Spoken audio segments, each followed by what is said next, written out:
Minuto, sobre todo a nuestra audiencia. La pregunta que salta, economista, es cómo poder darle un giro diametral a la situación de la seguridad social en nuestro país. Se ha hablado mucho, ¿no? El presidente en su momento, el presidente Guillermo Lasso decía, vamos a integrar una comisión de técnicos, de gente que venga descontaminados del tema político, ¿no? Que vengan con el expertise del manejo de la seguridad social como para darle un giro total a la entidad. Aquello no ocurrió y entonces a veces el análisis queda pues corto porque se toca solamente una arista y este tema hay que verlo en la integralidad. ¿Qué hacer, economista, como para poder dar ese giro diametral? Bueno, un punto de partida debería ser un trabajo que se entregó a finales del gobierno anterior. Yo estaba en funciones públicas, se entregó un documento que hace una evaluación sobre el área de pensiones, que obviamente no es todo, pero es una parte muy importante de la seguridad social, con apoyo del Banco Mundial y técnicos que trabajaron ese documento. Creo que ese puede ser un documento, pero para responder su pregunta, la seguridad social atraviesa una situación muy delicada, muy difícil, y esto demanda a lo que yo le he llamado una reforma integral. Si no se hace una reforma integral de la seguridad social y empezamos solo tomando decisiones particulares o muy pequeñas, lo único que vamos a hacer es ganar algo de tiempo, pero no vamos a resolver el problema. Le voy a dar varios temas que son importantes recordar. En primer lugar, el Ecuador es casi la excepción en América Latina, donde el Estado aporta con el 40% a la seguridad social. Yo no estoy en desacuerdo necesariamente con esto, ni tampoco creo que debe retirarse. Lo que sí creo es que debe normarse, porque en este momento el aporte anual es de aproximadamente 2.200 millones de dólares. Ese 40%, si usted le transporta unos pocos años hacia adelante, en poco plazo va a ser de 3, 4 y 5 mil millones de dólares. Cifra que no se va a poder cumplir, así está en la Constitución, porque esta es una norma constitucional. Ahí hay que poner algo que permita una suerte de vinculación, con, por ejemplo, con el tamaño de la economía, algo que permita que sea sostenible en el tiempo. Por otro lado, también es una excepción el Ecuador, donde la seguridad social está también en la prestación de salud. En la mayoría de los países se preocupa solo del tema pensiones, jubilaciones y no entra en el tema de salud. Y esto le hace más difícil porque ambos lados de la seguridad social, que son los principales, prestaciones de jubilación y salud, presentan problemas graves, y si no hacemos una reforma integral en cada una de estas áreas, esta no va a funcionar. En el área de salud hay problemas de corrupción, hay una obligación que tiene el Estado por enfermedades catastróficas que debe estar en alrededor de 4.000 millones de dólares, poco más diría yo. Eh, Hay un problema de gestión y de operación en los hospitales de la seguridad social, hay un problema de que hay unas entidades que están saturadas y otras que tienen subocupación. Ahí se le asignó clientes o pacientes que son hijos de los afiliados en el gobierno del expresidente Correa, y no se le dio un dólar al seguro, lo cual hizo que se duplique el número de pacientes de 3,5 a 7 millones de personas sin plata, lo cual es inaudito. Y en el área de pensiones tiene usted problemas de distinta naturaleza. La tasa de natalidad en el Ecuador se ha reducido, antes era del 1,9, ahora es del 1,5, 1,4, lo cual genera una menor velocidad de el número de aportantes, de contribuyentes o de afiliados de la seguridad social, y sin embargo, al mismo tiempo, la expectativa de vida ha subido, hay más jubilados, lo cual abre una brecha entre los que aportan y los que se jubilan, y eso está produciendo un desfase. Uh -huh. La edad de jubilación en el Ecuador es 60 años, en la mayoría de países es bastante más que eso. El número de años para la referencia de jubilación aquí son los 5 mejores años, en otros países son todos los años o un número al menos de 10 años. Y así puedo seguir citando problemas que si usted no le da esa reforma integral, esto lamentablemente le va a reventar en las manos a algún gobierno y eso sí va a ser un problema, porque ya podemos imaginar lo que pasaría que mañana no puedan pagar jubilaciones Claro. de la Seguridad Social. Así que para darle esta introducción un poquito larga, si me disculpa para entrar en el tema. Sí, por supuesto. Oiga, y no está mal, ¿no? Que crezca la expectativa de vida. Eso está bien. Lo que preocupa es el mal manejo. Vea usted, ¿no? Una investigación periodística de Diario El Universo destaca que casi 6.000 millones de dólares ha pagado desde el año 2013 el IES a prestadores externos, ¿no? Y nosotros decíamos, a ver, o sea, no está mal, por ejemplo, si hay una clínica especializada, una unidad de atención especializada que dé la atención, no está mal, pero lo que se nota también es que no hay una planificación de parte de quienes han manejado pues el instituto. En el tema de la atención también a un odontólogo nomás, imagínense, ha facturado en 2 años 167 millones de dólares, ¿no? O sea, ha creado pues una red ahí de compañías. En fin, es una serie de situaciones y nosotros decíamos, la corruptela es bárbara, porque en lo que tiene que ver con el renglón de prestación de servicios, ahí se nota. Las contrataciones dolosas en fármacos, en instrumental, con sobreprecios, por un lado. Estos temas de los prestadores externos, por otro lado. Y el hecho de que esa carga también laboral, ¿no? En los últimos años es evidente que el IES en esta suerte de botín político, pues ha dado cabida pues al pago de una serie de favores. Ponlo ahí a fulanito que es de la gallada, entonces dale un cargo, invéntale un cargo. Todo esto, economista, es realmente un verdadero desastre y ahí tenemos los resultados, ¿no? Es una situación que obviamente no se inicia ahora, esto sí se viene acumulando a lo largo de los años, es lo que se llama un problema estructural. Y ahí tenemos temas como los que usted acaba de mencionar, eh, lo que se llaman las derivaciones, es decir, cuando se envían pacientes al sector privado porque supuestamente no tiene capacidad de atención el seguro y son las obligaciones que pagan a clínicas privadas, muchas de esas derivaciones son provocadas. Uh -huh. Igual que en el caso del Ministerio de Salud, donde yo lamentablemente pude evidenciar existen problemas de corrupción gigantescos. Dañan las máquinas. Obviamente uno tiene las pruebas de eso, pero tenemos la información de que se dañan las máquinas a propósito para poder derivar. Vea eso. Y tiene el que daña la máquina, tiene un acuerdo con la clínica privada que está al frente para poder remitir pacientes y ahí recibe una comisión. O sea, es terrible. Claro. Es una institución con 35,000 personas. ¿Cómo maneja usted una entidad de ese tamaño? Muchos de ellos no tienen funciones, ni responsabilidades, ni competencias. Ya se hizo un cambio que me pareció bueno en la parte del consejo directivo, pero tienen que poner las personas que correspondan y tiene que administrarse el seguro de una manera absolutamente técnica e Técnica. independiente. Ese es el punto de Entonces, partida, ¿no? Permítame, economista, están mis compañeros Enrique San Martín y el doctor Ramiro Cepeda, a quien le doy la bienvenida y el buenos días, para que prosiga, mi querido Ramiro, qué gusto enorme que se integre esta mesa de trabajo y continuar esta entrevista con el ex ministro. Buenos días, Alberto y Bolo, buenos días. Por favor, Bolo, continúe. Gracias, Ramiro. Economista, el gobierno actual ha pagado en este año unos 820 millones al IES. Y estos dineros corresponden al 40% al fondo de pensiones y otros rubros del 2021 y anteriores también. Mi pregunta puntual es, siempre estamos hablando en el país de los temas negativos, pero esta deuda histórica, como se ha denominado, entre el Estado y el IES, pues al menos el gobierno, en medio de las críticas, sí está cumpliendo en parte algo de las promesas de campaña, porque esa es la expectativa que genera cualquier candidato que aspira a la presidencia de la República.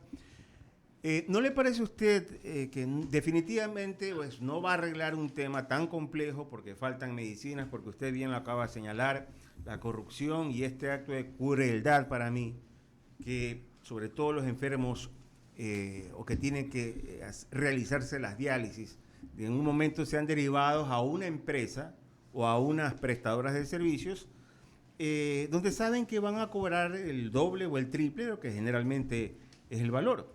Pero puntualmente, reitero, economista, este pago que hace el gobierno actual al IES con esta deuda histórica, ¿usted lo considera como un punto a favor? Habida cuenta y sabemos que es parte de su responsabilidad, pero si los otros no lo han hecho, o lo hicieron de forma parcial, o no lo hicieron, este al menos está cumpliendo. ¿Cómo lo analiza usted, economista? A ver, hay varios aspectos sobre lo que usted menciona. Hay varias obligaciones y hay que tratar de no mezclar unas con otras.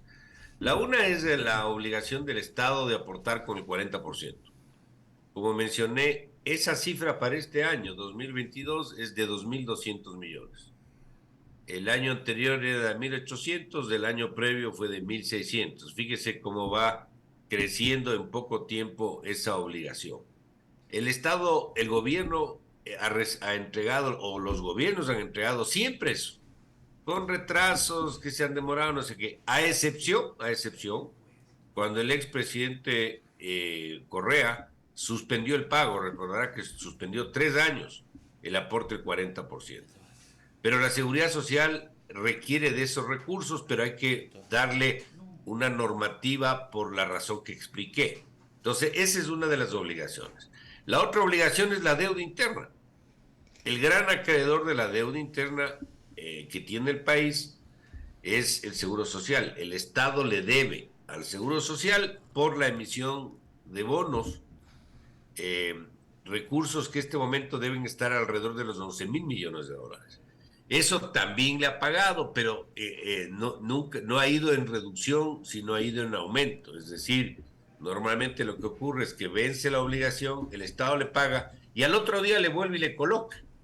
Entonces los saldos permanecen o iguales o crecientes en el tiempo. Es la segunda deuda, digamos así, que se tiene.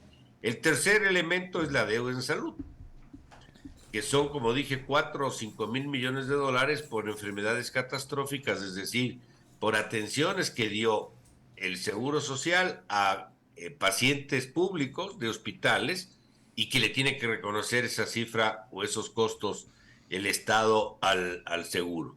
Pero ahí tiene que haber alguien, y normalmente es Contraloría, que dice, esa es la cifra, porque el Ministerio de Finanzas, así tuviera la plata, no le puede pagar sin que alguien le justifique que ese es el número.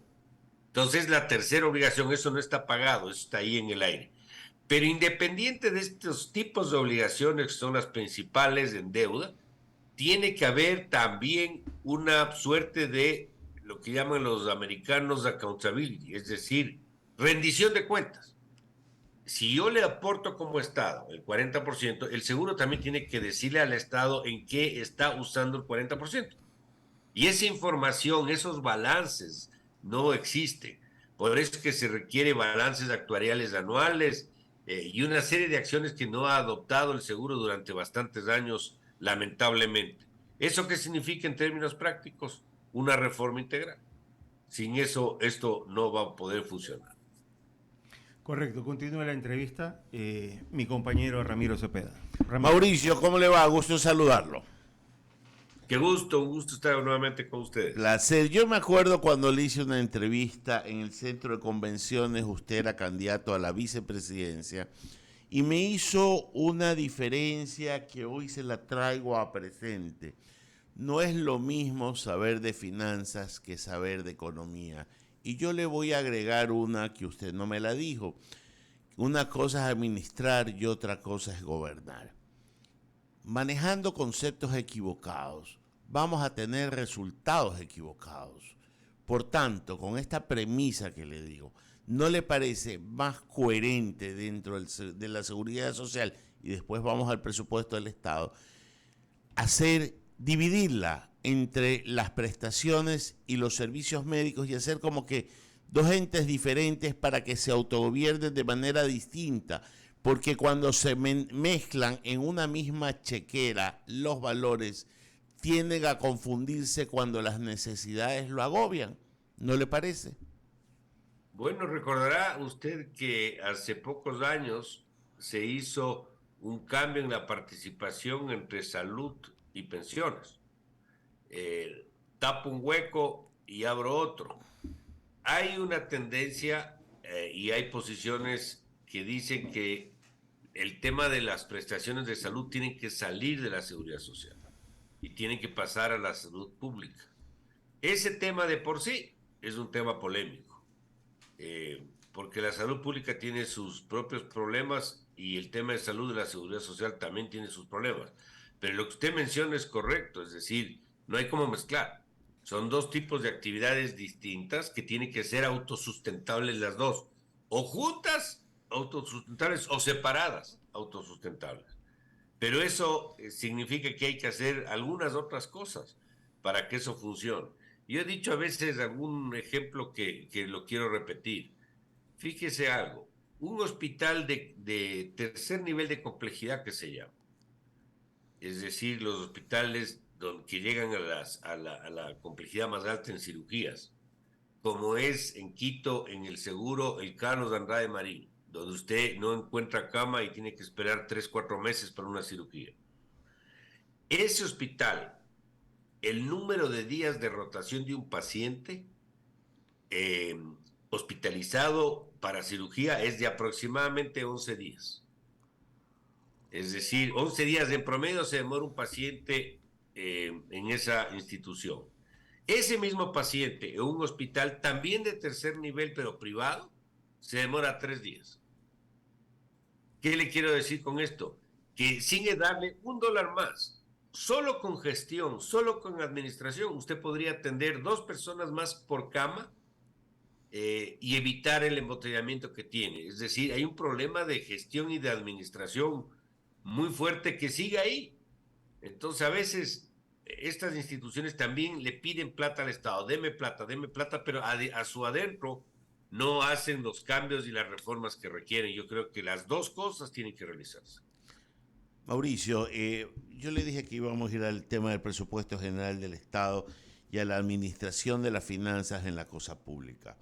Durante el primer año del presidente Lasso se buscó el presupuesto para la foto, para tener una muy buena presentación para los multilaterales, para el Fondo Monetario, para todos los organismos que demandaban que el Ecuador tenga sus cuentas en orden. Yo nunca me he negado a tener las cuentas en orden porque el orden es la base del progreso. Pero eso es administrar, gobernar es, haciendo eso, también destinar de los recursos para la satisfacción de las necesidades. En jugando estas dos cosas hemos llegado a la situación actual en que no hay cédulas, no hay pasaportes, no hay insumos en los hospitales públicos, hay una carencia tanto de recursos cuanto de gestión, y yo me atrevería a decir más de lo segundo que de lo primero. Se nota más falta de gestión cuando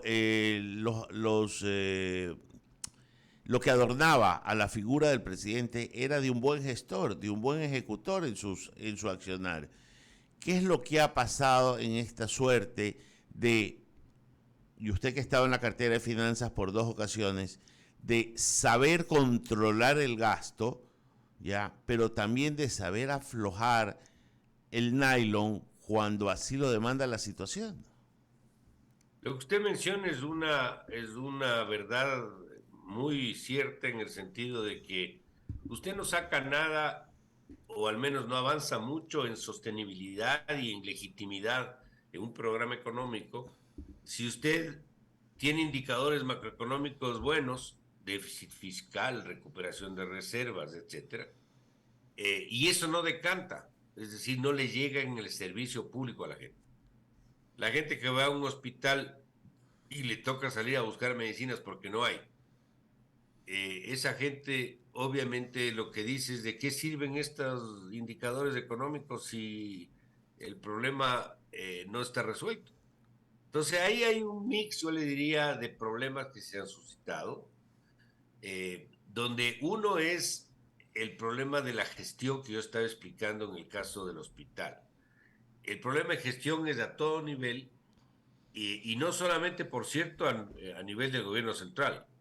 El resto del sector público también adolece de problemas similares. Me refiero, por ejemplo, a los gobiernos seccionales. Entonces, ahí hay un problema de gestión y de administración que incide en el tema de la atención y la calidad de atención a los ciudadanos.